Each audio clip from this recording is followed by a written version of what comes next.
Hi friends, అందరికీ నా హృదయపూర్వక నమస్సుమాంజలిలు. ధర్మం శరణం గచ్చామి బుక్ నుండి వృత్తి ధర్మం 4వ రోజు. సామాన్య జ్ఞానం. ప్రపంచంలో 90% మంది సామాన్య జ్ఞానం కలవాళ్ళే. అవసరాలను తీర్చుకోగలిగేంత జ్ఞానము, కనీస కోరికలను నెరవేర్చుకోగల సామర్థ్యాన్నే సామాన్య జ్ఞానం అంటాం. సైకిల్, స్కూటర్, లారీ, బస్సు, రైలు, విమానం నడిపే వాళ్ళకంతా ఆయా వాహనాల యొక్క మొత్తం మెకానిజం, రిపేరు పని లేదా వాటిని తయారు చేసే సాంకేతిక జ్ఞానము, సామర్థ్యము ఉండాలని లేదు. అలా ఉంటేనే ఆ వాహనాలు నడపగలడు, లేదంటే వీలు కాదు అన్నది లేదు. వాహనాన్ని ఎలా నడపాలో తెలుసుకోవడమే సామాన్య జ్ఞానం. అంటే విషయపు లోతులలోకి వెళ్లకుండా పైపైనే తెలుసుకుని అవసరాలు తీర్చుకుంటూ ఉండడం. అట్లాగే టీవీ ఉంది. దాన్ని ఎలా తయారు చేస్తారో చాలామందికి తెలియదు. అది తెలుసుకున్న తర్వాతనే టీవీని వాడుతున్నామా? టీవీ వాడుతున్న వాళ్ళందరికీ టీవీని తయారు చేయడం రాదు.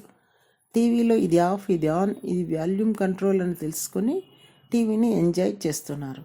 ఇదే సామాన్య జ్ఞానం. ఈ సామాన్య జ్ఞానం గురించి తెలుసుకున్న వారే సామాన్య జ్ఞానులు. ఈ సామాన్య జ్ఞానాన్ని శూద్రత్వం అంటాము. ఇది పుట్టుకతో, వృత్తితో సంబంధం లేనిది.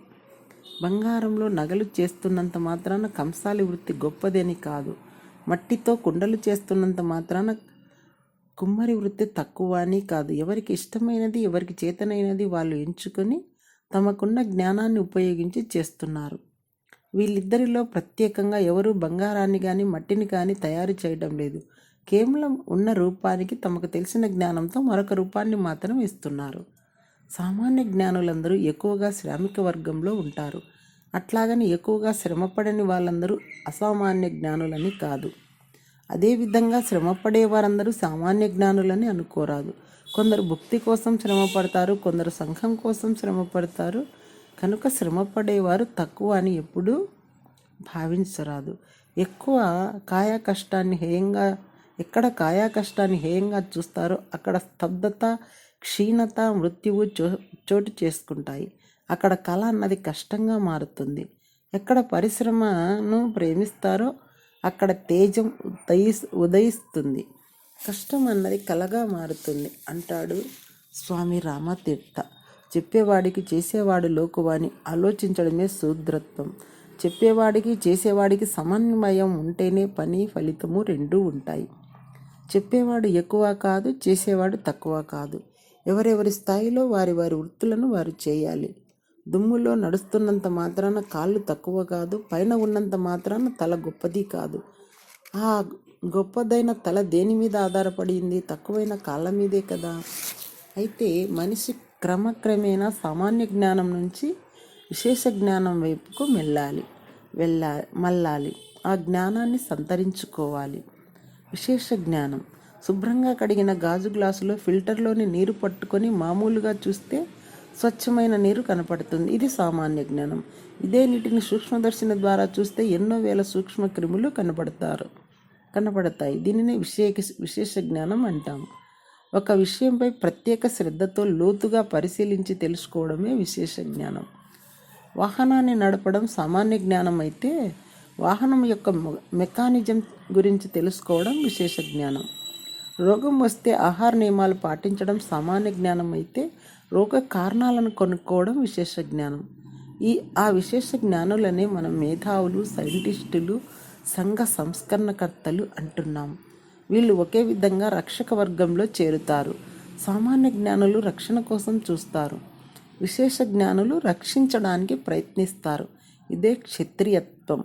సైంటిస్టులు కానీ, మేధావులు కానీ, సంఘ సంస్కర్తలు కానీ తమ తమ విశేష జ్ఞానంతో చేసే ప్రయోగాలు, సంస్కరణలు మానవాళికి ఉపయోగపడడమే తమ వృత్తి ధర్మంగా భావిస్తూ ఉన్నప్పుడే సంఘం, దేశ